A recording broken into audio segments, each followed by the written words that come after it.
Olá, a paz do Senhor, estamos iniciando mais um EBD em síntese, podcast, momento pedagógico, esse espaço que é destinado a dicas pedagógicas para enriquecimento da sua aula de EBD.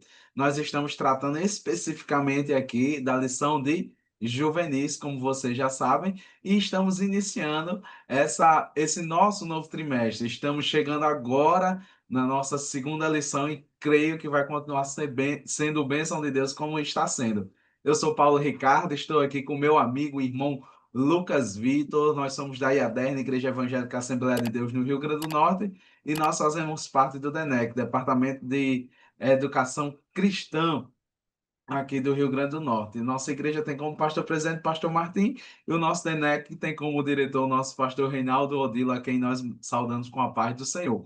Mas você que já está acostumado aqui no nosso canal, sabe que esse espaço aqui é voltado para as dicas propriamente em si. Mas antes das dicas, Lucas, meu amigo, seja muito bem-vindo, a paz do Senhor.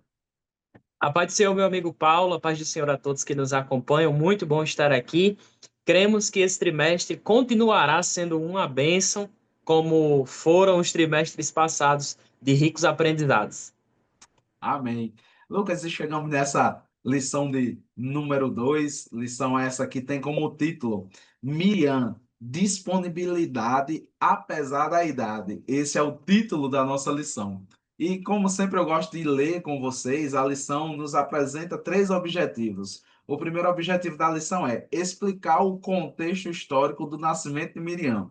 O segundo objetivo é destacar a coragem, iniciativa e disponibilidade da jovem. E o terceiro objetivo é contemplar as consequências das atitudes de Miriam. Esses são os três objetivos que permeiam a nossa lição. Antes de Lucas trazer aqui a sua dica pedagógica, eu já digo a você, se você ainda não se inscreveu, se inscreve, ativa o sininho aqui no canal, tem tanto esse espaço do momento pedagógico, como tem o espaço da aula em si, você pode acompanhar também, das outras lições também, das outras classes. Então é um canal cheio de bênçãos para a sua vida, para o crescimento espiritual. Mas Lucas, que dica valiosa você tem aqui para nossa segunda lição, iniciando o nosso trimestre? Amém, graças a Deus. Mais um trimestre que se inicia, um tema muito bom, inclusive, falando sobre os personagens, né, marcantes da Bíblia Sagrada. Isso é muito bom. E como minha dica pedagógica, eu tenho de fato algumas dicas para trazer para os professores e uma dinâmica para recomendar. A minha primeira dica para os professores sobre a lição que eles vão estar abordando é que, diferente de algumas outras lições que nós já tivemos na sala dos juvenis, lições que seguiam uma linha, não é, de raciocínio muito pautada, onde a lição, por exemplo, de número 2 dependia da lição de número 1. Então, às vezes, quem faltava a lição de número 1 ficava um pouco perdido na lição 2, porque elas dependiam uma da outra, porque seguiam uma linha de raciocínio crescente. Essa lição desse trimestre em específico não segue muito essa linha. Por quê? Porque, às vezes, cada personagem não necessariamente se liga com o personagem seguinte, né? Formando aí uma linha crescente de entendimento. E isso talvez dê um pouco de trabalho para os professores, porque eles vão pegar personagens e momentos da história que são diferentes, né? Então você vai pegar uma pessoa como Miriam, que é a nossa aula de hoje, que está num período histórico X, né? Depois você vai pegar Samuel, que está em outro momento. Então é outro contexto. Mas essa é a oportunidade que o professor tem de aprofundar o conhecimento que os seus alunos têm de alguns personagens. Então, talvez o seu aluno conheça muito pouco sobre Jonatas, por exemplo, mas nós teremos uma lição só para falar sobre ele. Então, o professor precisa pegar esse gancho, precisa pegar essa oportunidade para cativar os seus alunos. Em segundo lugar, eu gostaria de propor aos professores que, ao tratar sobre esses personagens, tentassem sempre ao máximo diminuir a distância que existe do seu aluno para esse personagem. Porque às vezes o seu aluno vai olhar para um personagem como esse e ele vai dizer assim: esse personagem é inalcançável. Então, quando ele vai olhar para um Samuel, ele vai dizer assim: poxa, Samuel está aqui, eu estou aqui. Então, é quase assim, uma diferença muito grande. Qual é a tarefa do professor? É tentar diminuir essa distância, mostrar que Samuel era um jovem como o seu aluno é um jovem, né? O seu aluno é um juvenil, que apesar da diferença de contexto, né, e tudo mais, ele tem sim sofreu e passou coisas semelhantes, né, que qualquer jovem passa, que qualquer adolescente passa e teve experiências que o seu aluno também pode vir a ter. E você vai ter um grande desafio, professor, de diminuir essa distância, porque se você não criar essa conexão, o seu aluno vai estar na lição, vai estar até absorvendo, mas ele vai estar meio assim desconectado, dizendo: eu entendi que Samuel viveu em tal período, mas ele não se conecta comigo. Então, a sua grande tarefa é tentar diminuir um pouco essa distância que eu sei que existe na mente de muitos dos nossos alunos.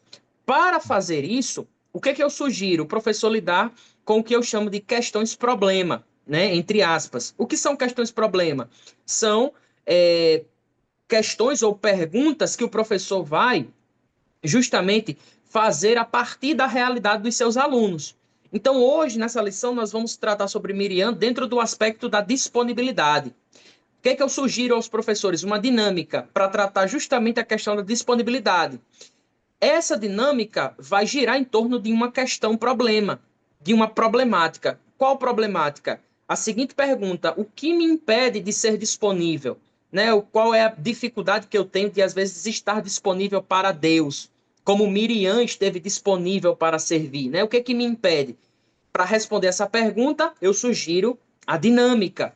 Então, como é essa dinâmica? É muito simples. O professor vai usar duas caixazinhas ou dois recipientes, pode ser bem simples. Em um recipiente, ele vai escrever distrações, e no outro recipiente, ele vai colocar a palavra disponibilidade. Dentro do recipiente das distrações, eu sugiro que ele corte várias tiras de papel, e em cada tirinha dessa de papel você vai colocar uma distração ou uma possível distração que você sabe que o seu aluno ou as pessoas da faixa etária ali, eles enfrentam. Por exemplo, uma distração, você pode colocar lá Netflix, Instagram, TikTok e YouTube. E você vai destacando várias distrações que, saliente, são coisas boas, tá? Não seja permitido você assistir alguma coisa ou ter um Instagram, mas ele pode se tornar uma distração. E qual é a ideia? Dentro do potezinho que tem disponibilidade, você vai deixar uma tira só de papel, uma tira maior, escrita com o nome disponibilidade, bem grande. Você vai chamar um aluno, né, durante o momento da administração da aula e vai pedir para que esse aluno, e dentro da caixinha de distrações, vale lembrar, você vai colocar várias tirinhas de papel escrito assim, com várias distrações. Você vai botar um monte lá. Você vai pedir para o seu aluno, só um, vai pegar com as duas mãos, dentro dessa caixinha que está escrito distrações, vai pegar várias tiras de papel até ele encher as duas mãos com várias dessas tiras de papel que estão escritas as distrações. Depois que ele encheu a mão, que não tem mais como pegar nada, aí você vai dizer assim: agora pegue lá o papel que está escrito disponibilidade. Você vai ver que vai ser uma dificuldade tremenda. Ele não vai conseguir. Ele não vai conseguir. O que o professor vai tirar daí? Né? Qual é a reflexão que o professor vai tirar dessa dinâmica? O que te impede de ser disponível?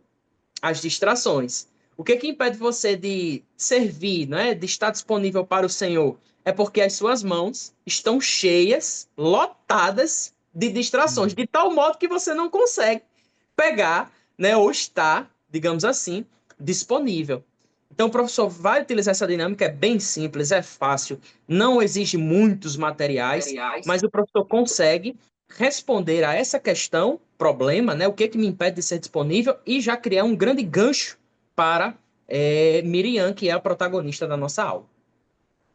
Amém, Lucas. Dica excelente. A interação aí entre a classe, o professor e o aluno. Acredito que vai ser uma experiência enriquecedora. Dentro dessa lição também de Miriam, tratando sobre a sua disponibilidade, eu pensei o professor produzir, ele tanto pode produzir esse material anteriormente na sala, antes da sua aula e disponibilizar com os seus alunos, ou ele pode produzir junto com os seus alunos. Aí você pode perguntar: que material é esse? Seria a linha do tempo da vida de Miriam. E aqui eu trouxe um exemplo, e você pode estar usando esse exemplo E aqui eu fiz até ele em um Word, ou desculpe, em PowerPoint, e fiz aqui para vocês alguns eventos de Miriam. Tá aparecendo em tela, né, Lucas? Eu acho que Tá, já tá chegou. aparecendo, Paulo. Pronto. Então, eu coloquei só algumas fases da vida de Miriam, mas você pode, professor, pode escolher outros, ou junto com a sua turma, escolher outros. Eu coloquei até duas imagens, imagens essas, Lucas, como a gente está agora só se fala em IA, né? Inteligência Artificial. Consegui gerar duas imagens aí de IA, uma ela dançando aí e outra ela como se estivesse orando, profetizando, né? Que eu acho que é a mais marcante da vida de Miriam, né? Tanto o festejo que ela faz após a travessia do Mar Vermelho, quanto o seu ministério, né? Que ela chama, a profetisa, é chamada de profetisa, né? Então eu coloquei, ressaltei o nascimento de Moisés e a sua participação naquela ocasião. Coloquei o êxodo e a travessia, quando ela lidera ali e chama o povo para adoração, né? Coloquei também um ponto baixo que a lição traz na sua vida, na sua história, que é a história dos personagens bíblicos não são só de vitórias, né? A Bíblia mostra também os erros desses personagens. E quando ela questiona a liderança de Moisés, essa situação, e coloquei também aí a morte de Miriam junto com os respectivos versículos. Então eu acho que aqui dá para você ter uma ideia aí da linha do tempo da vida de Miriam. Então, você tanto pode usar uma linha do tempo assim e disponibilizar com seus alunos, ou você pode montar sua própria linha do tempo. Ao final da aula, você reserva lá 10 minutos ou 5 minutos, diz, vamos agora montar aqui a linha do tempo, vamos ver se a gente conseguiu aprender aqui o que foi ensinado sobre a vida de Miriam. E eu acredito que esse é um recurso muito interessante para você trabalhar com sua turma, porque eles vão ter ali na sua mente, né, pavimentado, né, a história desde o início até o final dessa importante personagem. Então, essa é a dica que eu trago para essa aula de número 2. Lucas, meu amigo. Amém. Dica importantíssima. Quero ressaltar apenas aos professores: não deixem de apresentar o contexto para os seus alunos. Apresente o contexto histórico, mostre a linha do tempo. Isso é muito importante para o seu aluno não ficar voando no meio da aula, né? Porque se você for falar assim, direto, sem criar aquela ambiência, o seu aluno não vai conseguir captar as informações necessárias. Então é muito importante, professor, não deixe de trazer o contexto, principalmente porque são personagens diferentes, em épocas diferentes. Então traga o contexto, se esforce, se esmere, que com certeza você dará uma aula excelente e abençoada por Deus. Amém. Lucas, você falando isso aí até me veio uma ideia agora na mente. Você falando isso me chamou a atenção porque cada lição, como você falou, e a gente já percebeu ao ler o índice, o sumário da lição, é um personagem diferente. Então, professor, é interessante, o Lucas estava falando, eu estava me lembrando disso. É interessante nessa ambientação, né, você falar. A primeira lição foi sobre José. Onde é que José estava? Qual era a situação? Ah, José estava lá no Egito, ele reinou lá no Excelente. Egito, o povo desce. A Miriam, qual é o contexto? Ah, ela estava no mesmo contexto, ali próximo, porque ela ainda estava no Egito, foi com o povo, saiu do Egito, né? Então, sempre que você puder, vai retomando essas ambientações que você vai localizando seus juvenis. A próxima aula, eu já vou deixar aqui um gancho. A próxima aula não é uma história tão conhecida, né? Sobre um personagem, sobre as filhas de um personagem. Eu não vou dizer o nome delas, mas vou dizer o nome do pai delas. Eu não sei se você já escutou, Zelofeade. Então, faz a ambientação. A gente vai chegar lá nessa terceira lição, mas só para você já ficar com expectativa boa, a gente vai tratar dessa história que por vezes é esquecida, mas está lá na Bíblia uma excelente aplicação pessoal para as nossas vidas. Então, estaremos aqui na lição de número 3 tratando sobre as filhas de Zelofeade. Se você nunca ouviu falar, vem conosco, né, Lucas, nessa lição de número 3. Com certeza. Então, até a próxima. Deus abençoe e a paz do Senhor.